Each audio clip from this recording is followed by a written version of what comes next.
Today's episode of Ham Radio 2.0 is brought to you by Gifts for Hams.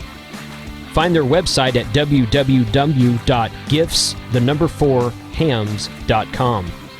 Get your call sign or club logo engraved on virtually anything you want. Specializing in ham radio-related gift ideas, Gifts for Hams is your one-stop shop for lighted call sign displays, coffee mugs, coasters, drinking glasses, smartphone cases, and so much, much more. Laser engraving and etching to show off your ham radio call sign or club. Shop gifts4hams.com and tell them that Ham Radio 2.0 sent you.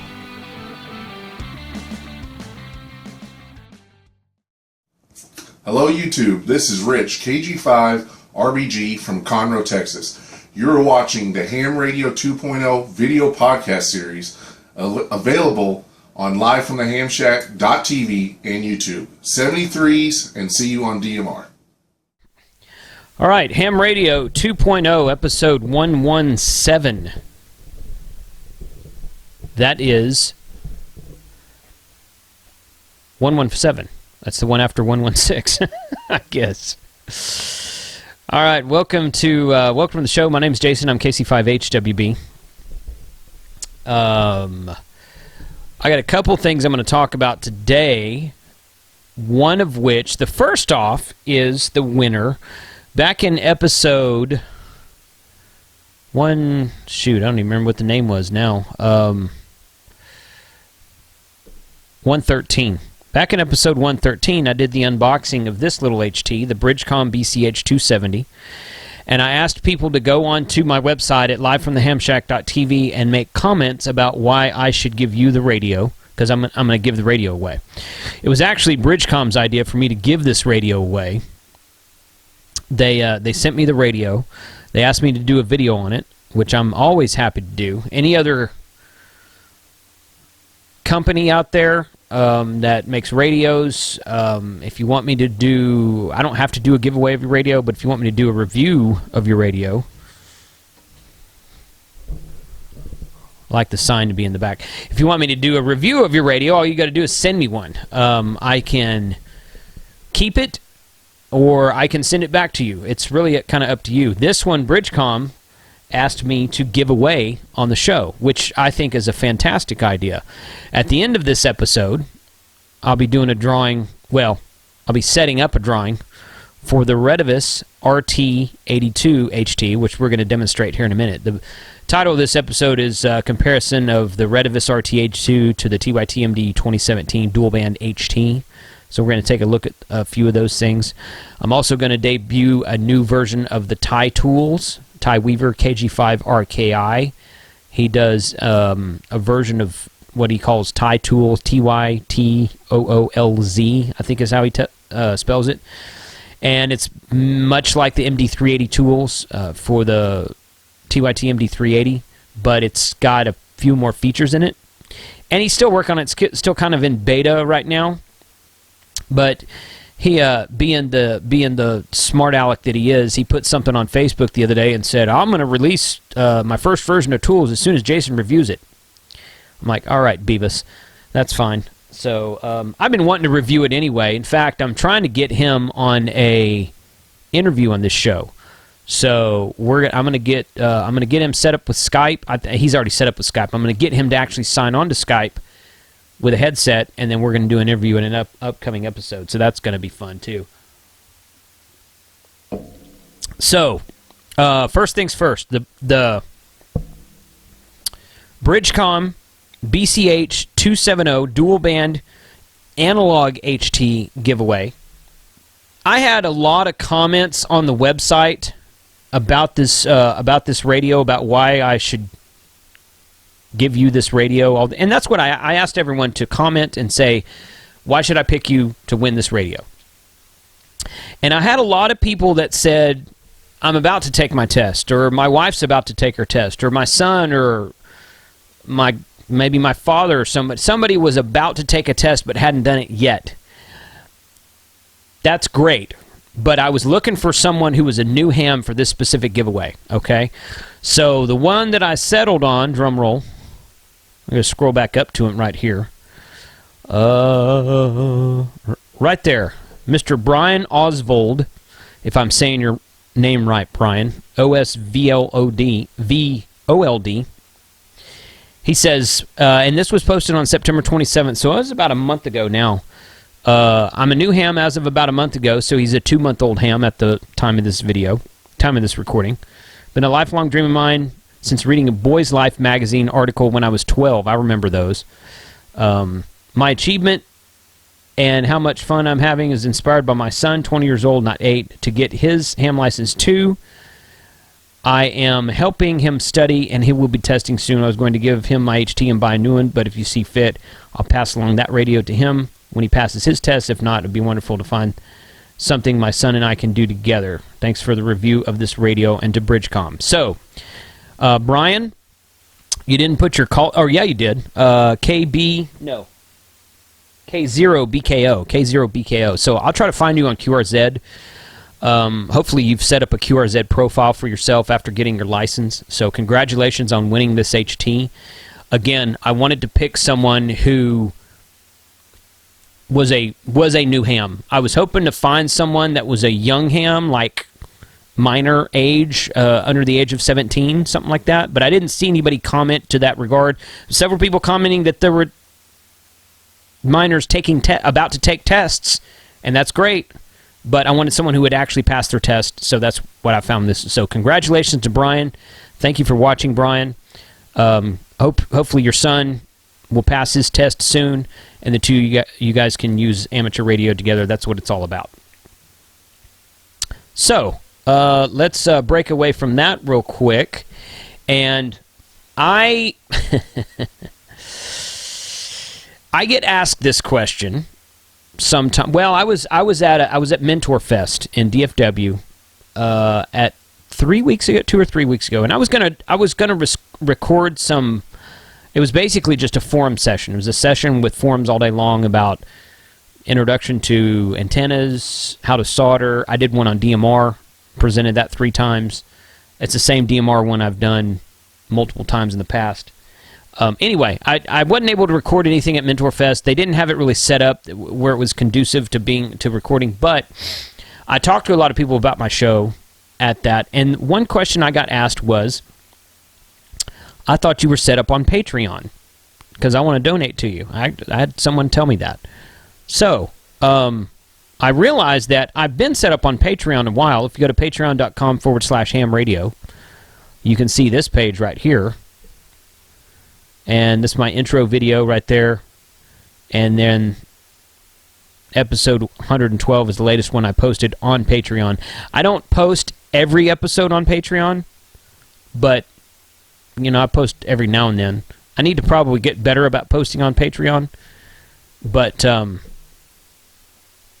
that is my Patreon page. So now I put a link on the front of my website. Sponsor this series, or support this series, become a patron. If you click this button, you'll go to Patreon. And then if you do the subscribe via PayPal, 5,000 hams at $10 a year. $10 a year. If I can, and I'm not anywhere near that right now. I've probably got 30. Probably got 30 hams that are donating $10 a year. 25 or 30, something like that. But this would allow me to do, if I could hit the 5,000 ham $10 per year goal, or if you go to Patreon, you can do $1 a month. I could hit that goal, then I could do Ham Radio 2.0 full time. So anyway, some people get on the website and they talk about, oh, you shouldn't ask for money, and no, you're such a blah, blah, blah, you're asking for money, you know, that's stupid, blah, blah. You know, haters going to hate and all that stuff, right? So, all the decent shows out there ask for money, okay? Bob Howell's show, he gets sponsorship from ICOM. I mean, like, they give him everything from ICOM. So, I mean, you know, all the decent shows out there ask for money because, guess what? It takes money to make videos, to buy equipment, for travel costs, and to do everything that we do. So, that is my spiel. So, thank you to those of you who do support me. Thank you to my sponsors, which at this current time is giftsforhams.com, MFJ, and Arden. Those are my 3 current sponsors. BridgeCom is kind of doing a background sponsorship thing, not by monetary donations, but with equipment and stuff like that. So we're going to work out some new stuff with some BridgeCom stuff upcoming, I think.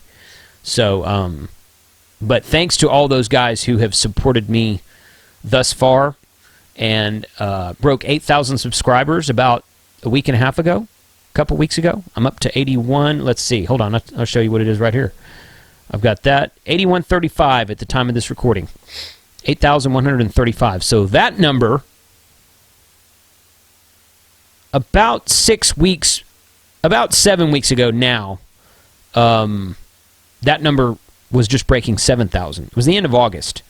Mid to late August, somewhere in there, when it was breaking. So I guess that's about 2 months ago. About 2 months ago, yeah, 7-8 weeks ago. I said 7 weeks, right? Yeah, 7-8 weeks ago, something like that. It was breaking 2,000, or 7. It was breaking 7,000. So 2 months from now, which will be December, hopefully be over 9,000, and then early part of next year, we're going to hit the big 10,000. We're going to do another giveaway at 10,000. So thanks for listening to my babble. Here's the thing. Okay, so the Retevis brand, which you might recognize, and the TYT brand are, well, for this radio, are the same. The Retevis RT-82 and the MD2017 are the same radio internally. The cases are different, and the antennas are different, and some of the buttons are different. So you can look right here. I'm going to get a zoom in on this shot right here. Right there. And you can see the buttons right here on the, this is the 2017 with the blue buttons, and this is the Retevis with the orange buttons. Now this Retevis is the one that I've carried this radio for about the last, I don't know, 2 or 3 weeks. This is a GPS model. And I don't have TyToolz on it yet because he hadn't sent me the GPS version yet. He said he was working on the non-GPS version first, and which is on this one. But the main differences between the Retevis and the MD2017, there's very, very, very minor differences here, but you'll see the antennas are different. Same connector, of course. I am not aware of any antenna connector issues with the Retevis. The Retevis came out a little bit later than the MD2017, so I think they had bypassed all those antenna SMA connector issues by the time the Retevis actually came out. So this is the antenna. Let me get a little bit closer to the camera here. I have a remote control for zoom, and I left it in the house. Hold on.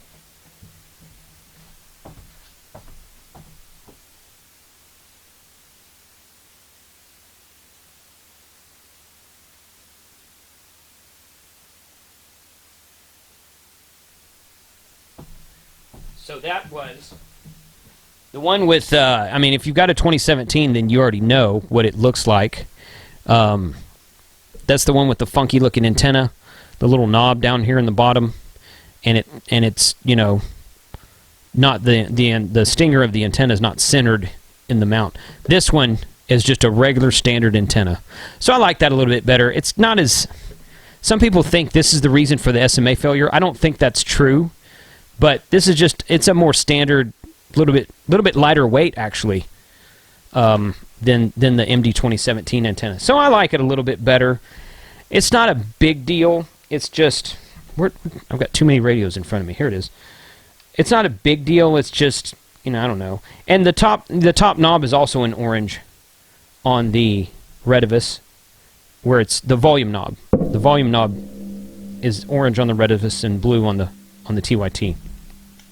So the buttons are a bit different shape. The toggle P1 and P2 buttons are a bit different shape. It's still got the trackball in it. Sad to say, still got the trackball. But that's what I had heard. The reason that I wanted to review the Retevis radio. Now I've got an RT90 coming to me, and an HD1, and that HD1 is supposed to be a really sweet looking dual band HT. But I had heard that the PTT button on the Retevis was not as tight. I've noticed it's real tight on the TYT version. I think it varies. I think it varies sometimes on what you get. I mean, they're not all the same, okay? I mean, they're all made in the same factory, but they're just not the same. I think the button on the Retevis is maybe a little bit lighter, but not by much. I mean, it may not take much. It may not take much at all. So, but you can certainly try that and see. So let's take a look at this. Now, again, I'm going to be giving away this RT82 that's already got the TyToolz loaded on it. Now, he's probably going to come out with 2 or 3 new versions between now and the time I actually do the giveaway. So I think for this giveaway, I'm going to say, I think I'm going to say the same thing I said on that other one. Yeah.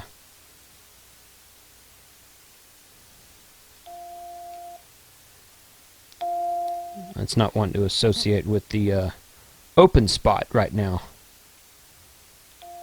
Nope. I think I'm going to say, there it goes. KC5HWB testing on DMRTrack.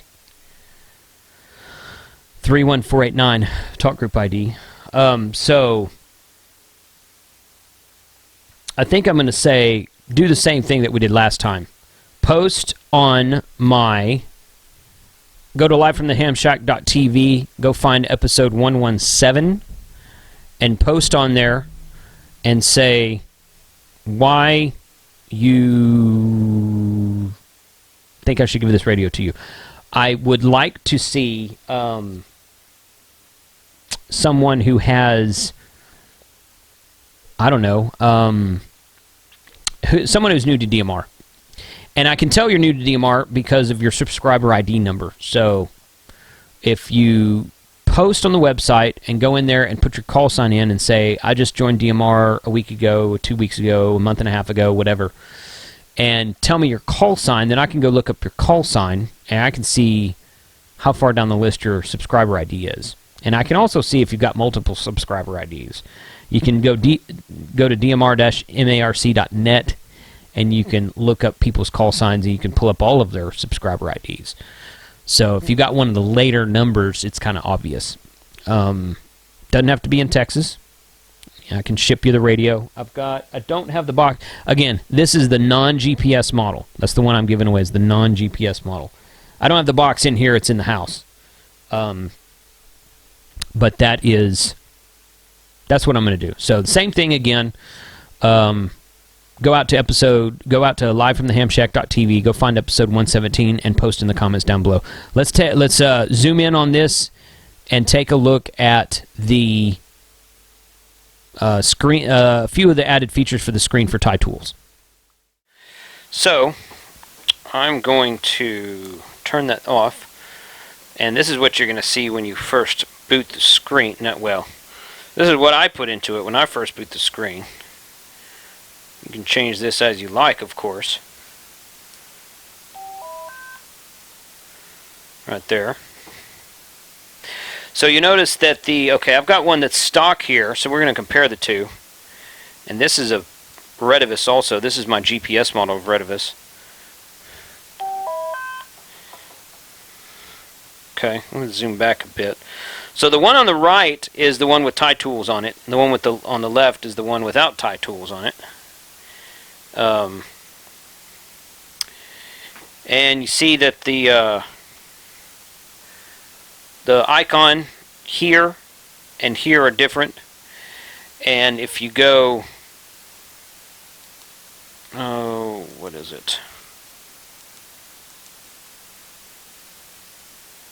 Like that. So you've got an icon there for analog. That little squiggly line at the bottom is analog, where this one just has an A for analog and a D for digital, and this one has that digital icon for digital, as it were. But this has, if we go up to utilities,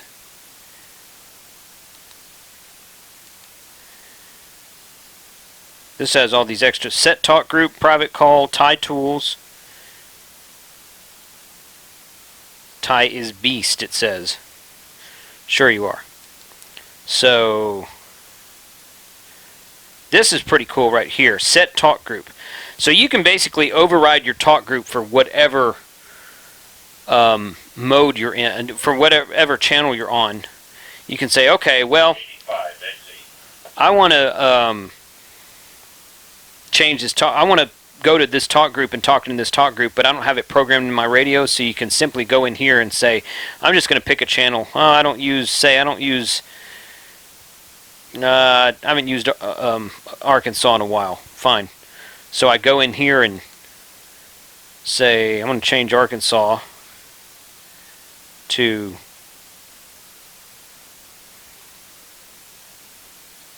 31489, which is DMRTrack. Confirm. Set talk group. And then when I key up, you see right there at the bottom, underneath that, it says talk group 31489 star. Then I can go back into, there it is.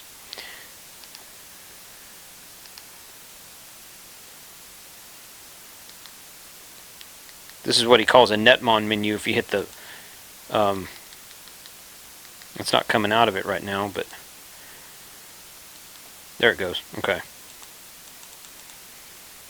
So you can go into the netmon menu and clear it out. Supposedly.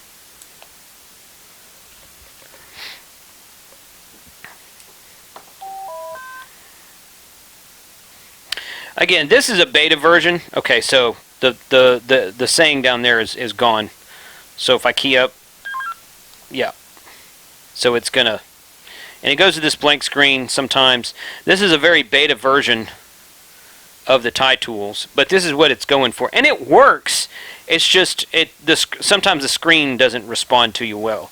Because I did this the other day. See, I'm going to go back in here and say utilities, set talk group.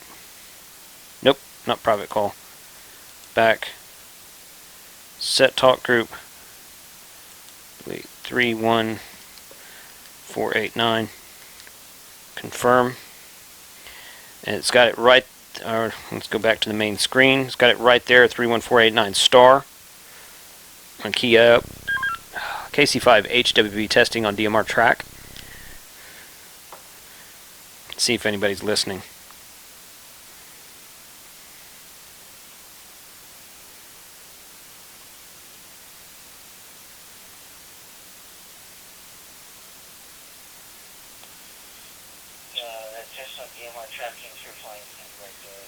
There's Jesse.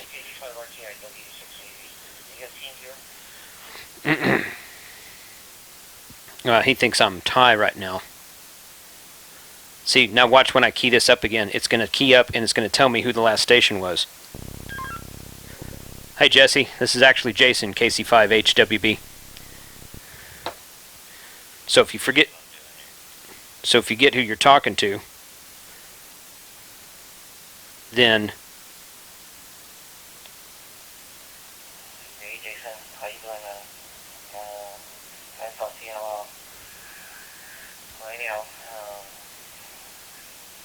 let me know if you got the team viewer running for SSH connection to that server.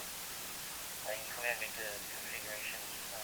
So anyway, so if I key back up again, it'll key up and it'll show me on the screen whoever the last station called. So if someone calls me, I was like, I don't remember what that guy's call sign is.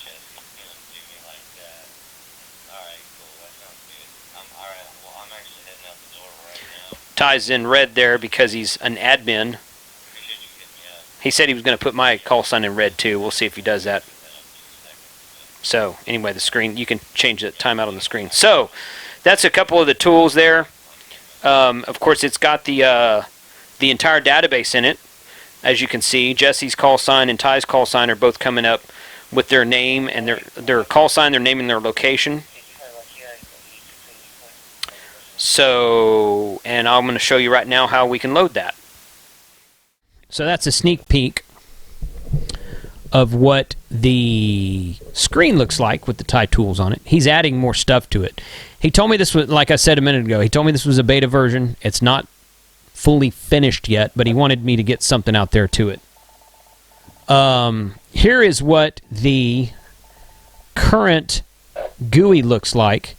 He said this was going to change also, but basically you can plug the radio in to the same standard USB cable that it comes with, and all you got to do is click download update and then flash RT82, and that's it. And that's all you got to do for user database. Just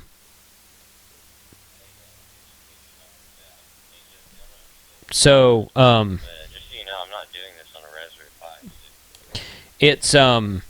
It's very easy. So you just plug the radio in, make sure you got the USB connected, you click download update and it sits there for a second, it does its thing, and then you click flash and it shows this status bar going across the bottom. I can go ahead and do it real quick. Again, he says that this GUI is going to change. So it may or may not look like this, but it's going to work the same way. So and this is on a Windows box. I'm running Windows 7 on my laptop. I keep my laptop on Windows 7 because I don't want to deal with all the crap that people always complain about with Windows 10. Eventually it'll get to where it's better, it's more stable on Windows 10. But I've got like 20 or 30 different radio programs on my laptop. It's not just TYT. It's not just Connect Systems. I've got Motorola, Moto Turbo CPS 14, I think it is. I've got Puxing, Zastone, KYD, TDR, Connect System, two from Connect Systems. I've got the MD390 CPS. I've got the 2017 CPS. I've got the MD9600 CPS. I've got I installed the RT82 CPS, but it's exactly the same as MD2017, so there was no need to do that. And I've got several others. Anyway, I've got a lot of different stuff on here, and I don't want to have to jack with Windows 10 on it, so I just leave it on Windows 7. So what we do here, if you look back at the screen real quick, I got the radio plugged in and powered on. I'll click on download update, and it downloads this from number of users 74993. That's the current number of users in the DMR Mark database. That's what that is, okay? And it downloads that information through some API that he's got set up. I don't know if it's connecting to his server or to DMR Mark, but wherever it's connecting. And then you just hit flash right here. And then the screen right here comes up, and it says PC Program USB mode. It says done at the bottom, but it's not done yet. It should come up and start moving here in a minute. And it takes a while to write 74,000 contacts to the radio. It's not like that. He said the screen would flash a couple of times, and he says it looks like it freezes up, but just let it go. So we'll let it go.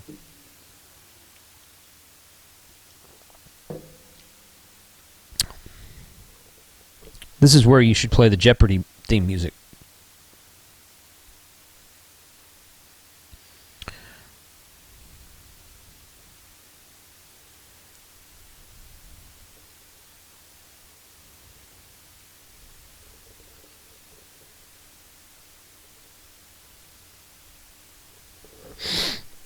Audio. Okay, you see it starting to move right there behind the done thing. The done one was from the previous download update, I think. It came up and it said done when I clicked on flash, so that's kind of weird. Again, beta software. It's not 100% perfect. And he said he was going to change the GUI anyway. So when it's done, it'll get down here, and when it's done, it'll reboot the radio and it'll come back and it'll have all 74,993 contacts, which is the current number today, loaded into the radio worldwide. Boom, done. No Raspberry Pi, no Linux connection. I'm a Linux guy. I really kind of like using the Raspberry Pi, Raspbian Linux thing. But this is easier. It really is. I mean, because everybody's got this. So you just download the application as soon as Ty has it ready. put it in there, and click a button, and wait a few minutes, and you're done. Boom. And it still says right here, PC program mode on the screen of the radio, which is the same thing it says when you're writing a code plug to it through the MD2017 CPS. So, that is an introduction to the Retevis RT-82. This is my current GPS model right here, which I don't have. This just has stock firmware on it, but I can load up to 100,000 contacts with the stock firmware, just like you can on TYT. So you just got to download the database, which I'm not going to show this on the screen right now, but here's how you do that. Okay, here's what you do: you download the, you connect the. I can show this part of it. Go here. Launch the CPS, okay? Go here, connect your radio, obviously. I'm not going to do it right now because it's actually still writing from that database. Go here, go to program and go write contacts, okay? And go to export, okay? If you have a fresh radio, if you have a radio with contacts in it, whichever, doesn't matter. Doesn't matter. Hit export. It's going to save a CSV file to your computer. You have to have Microsoft Excel. Okay. Open the CSV file and look at how it formats the columns. There's 4 or 5 columns across the top, and one of them's like ID, name, alias, blah, blah, blah, blah, blah, blah, and all this stuff. Okay. That's the format you need it to be in. Then you go to DMRmark.net and do a data dump of the current database. Okay. And it downloads all the users worldwide, okay? And then you open that CSV file. So you got 2 CSV files open right now. One that was exported from the TYT and one from DMR Mark. And the formatting, the columns are in different order across the top. One have the DMR Mark one probably has a lot more information than you need on the TYT one, okay? But the columns are in different order. So what all you do basically is rearrange your columns on this one, on the Motorola one, on the Mark one, and delete the columns you don't need, make it look like the one from TYT, or just copy and paste it from the Motorola dump to the TYT, and then save the TYT, and then go back to the screen here where it says, and go back to program, write contacts, and go to import, and then go find that file you just saved, okay, the same TYT that you exported. You've added a bunch of crap to it now, okay, and then hit import, find that, double click on that file, it'll import, it'll come up and say when it's done, and then you click on write, done, finished. So that's how you write it into the radio. But Ty's way is obviously a lot easier, and it's got more features because it's got the hacked firmware with type in your own talk group, and it doesn't have to be a talk group that's in that set talk group. You can punch in anything you want to, so that's kind of neat. So anyway, that is the Retevis. Once again, go out to the website, livefromthehamshack.tv, find episode 117. It'll probably be the latest episode, at least for the next week it will be. Deer season starts this weekend in Texas. Rifle season for deer hunting starts this weekend in Texas, so I might not post anything next Monday. I might not be home. But I am going to be giving this away. So go in there, find the episode 117, and tell me why you think I should give this radio to you. Hopefully it's someone who's new to DMR. Okay? If you're new to DMR, never had a DMR radio before, or maybe you've never had a dual band DMR radio before, tell me, give me your story. Tell me why you like it. Thanks for watching, guys. 73. My name is Jason. I'm KC5HWB. Once again, go to livefromthehamshack.tv, look down the right-hand column, find out how to support me through Patreon or through PayPal. Your choice. 73, and we'll catch you guys, if not next week, then the week after. This has been Ham Radio 2.0, a YouTube production by KC5HWB. Visit our website at www.livefromthehamshack.tv. Please also stop by our Facebook page at fb.me/hamradio2. Be sure and subscribe here on YouTube to keep up with all the new videos that are posted nearly every Monday. 73s everyone, and thanks for watching.